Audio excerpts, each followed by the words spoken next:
on utilise pour faire ces liaisons, un matériel qui est des bus 50, 55 places.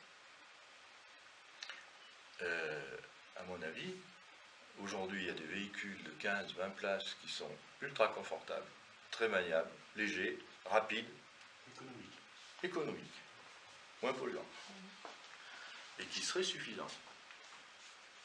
À quelques exceptions près, je ne parle pas du lundi matin quand il y a tous les gamins qui descendent dans l'école. Il y en a beaucoup qui ont leur carte, mais il y en a beaucoup qui ne prennent pas le car. Hein. Ouais. Voilà. De plus en plus. Hein. Mais peut-être ils le prendraient. Je ne sais pas. En tout cas, là, il y a peut-être à faire des économies aussi. Et en rationalisant ce système-là, je pense qu'on pourrait trouver une solution qui soit plus intéressante économiquement parlant, en faisant arriver un bus à Clermont à des heures correctes le matin, en supprimant peut-être une ou deux liaisons, mais en réfléchissant bien aux horaires adaptés.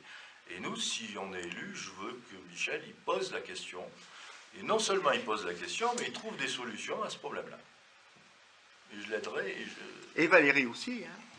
Et Claire Richard à Craponne ne lâchera pas à Vivrolles, ne lâchera pas l'affaire. C'est marrant, on est un peu macho. Et ouais. Excuse-moi Valérie. Tu passeras aussi.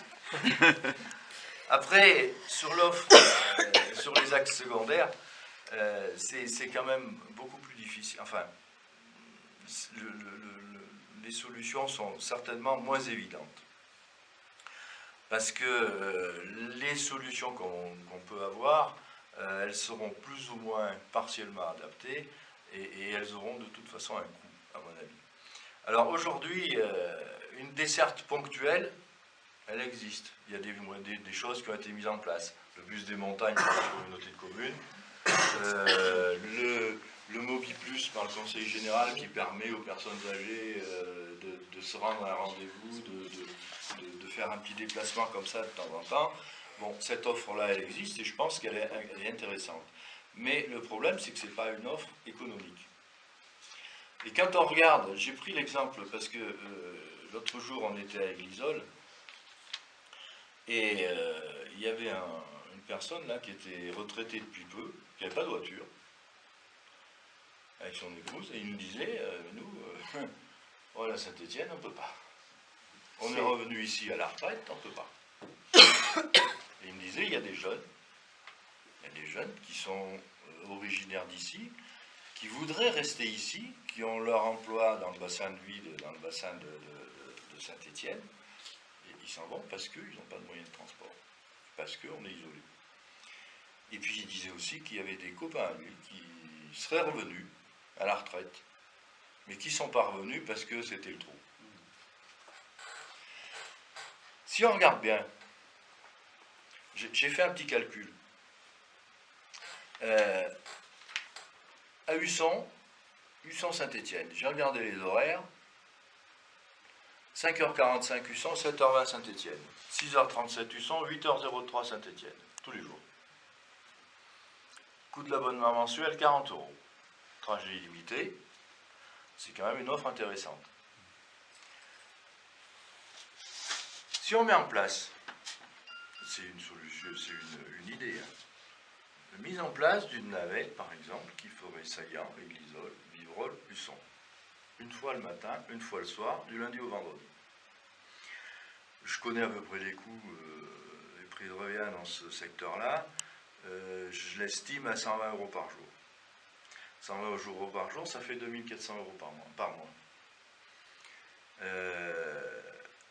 Si on arrive à mettre en place cette navette, et si la situation économique et les besoins sont ceux que j'ai ressentis, qu'on a ressentis quand on a discuté dans nos réunions, on peut envisager qu'il y ait 400-500 € de recettes passagers en mettant un billet à 2 € ou un truc comme ça. Il resterait 2000 € par mois à financer par la collectivité. Et 2000 € par mois, si ça permet à des gens de rester ici, de consommer ici, de s'intégrer ici, si ça permet à des jeunes de rester au pays, ça permet à des retraités de revenir, seulement 4-5 foyers par-ci par-là, il me semble que le jeu en vaut la chandelle. Donc je pense que c'est avec des exemples, enfin des réflexions au cas par cas comme ça, qu'on arrivera à résoudre certains problèmes d'isolement qu'on ressent tout de suite et puis qu'on dit insurmontables. Le problème qu'il y a, c'est qu'on n'a jamais, à mon avis, réfléchi correctement depuis le temps où tout le monde prenait le car. Je me rappelle quand j'étais gamin, moi, on me mettait dans le car à Ambert pour monter à Saint-Anthème. On était 20 dans le car. Bon, on était 20, hein, mais aujourd'hui on n'est plus 20. C'est plus comme ça que ça marche. Et on n'a pas changé notre raisonnement. Et là, je pense qu'il y a un petit peu le lobby des transports, parce que quand je tiens ce discours, si je l'avais tenu il y a 4 ou 5 ans, quand j'étais directeur de l'agence Maisonneuve, Jean-Claude Maisonneuve m'aurait passé un coup de fil dans le quart d'heure qui suivait en demandant si j'étais pas fou. Parce que lui, 3 liaisons par jour sur Clermont, ça lui va pas trop mal. Mais bon, il y a aussi, dans des périodes comme celle qu'on vit en ce moment, un critère économique à prendre en compte, et je crois qu'il faut le faire. Et c'est pour ça que si on est élu, il faudra aussi que Valérie et Michel réfléchissent à ça et qu'ils aillent faire cogiter notre conseil départemental sur ces sujets. Et je crois que c'est en le prenant secteur par secteur. J'ai parlé un petit peu de Vivrolles, c'est pas le secteur que je connais peut-être le mieux, mais on a le même problème sur Mer, Saint-Sauveur avec la Chaise-Dieu, on a le même problème de l'autre côté sur Saint-Anthème. Et je crois que c'est avec des petites solutions comme ça qu'on pourrait arriver à améliorer les choses.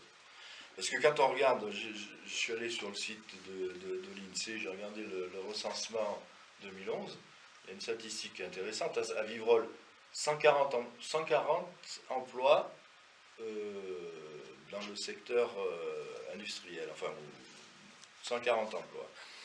66 sur la commune, travaillent sur la commune. 74 travaillent dans les départements limitrophes, c'est clair, c'est la Loire. Donc, ça veut dire qu'il y a quand même 74 personnes de Vivrolles qui vont tous les jours à Saint-Bonnet-le-Château, à Saint-Étienne, etc. Donc, je pense que le jeu en vaut la chandelle.